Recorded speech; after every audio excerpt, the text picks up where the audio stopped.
इंडसइंड का स्टॉक जिसमें कल आई 27% तक की गिरावट, 20% का लोअर सर्किट स्टॉक ने हिट किया और आज उसमें आई नियरली 4% की तेजी। तो क्या है रीजन? क्या ये एक another yes bank in making है या फिर क्या ये एक बहुत अच्छी अपॉर्चुनिटी है?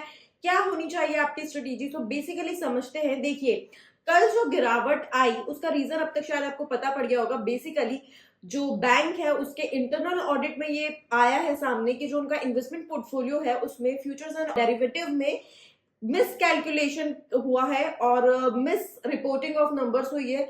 तो अप्रोक्सीमेटली इसका ऑलमोस्ट 2.3% का इम्पैक्ट बुक्स पे आएगा बैंक की।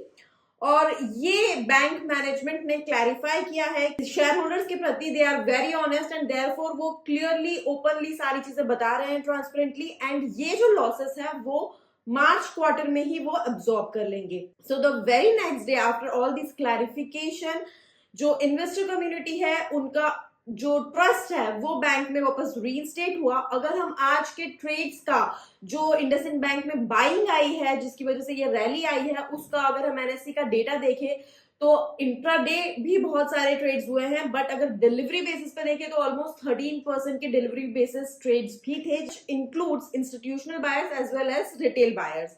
नाउ अगर हम बात करें मोस्ट इंपॉर्टेंटली कि ये इस टाइम पे आपकी स्ट्रेटेजी क्या होनी चाहिए, क्या आपको इंडसइंड बैंक से दूर रहना चाहिए या बाइंग अपॉर्चुनिटी का फायदा उठाना चाहिए, आपके पास है तो एग्जिट करना चाहिए।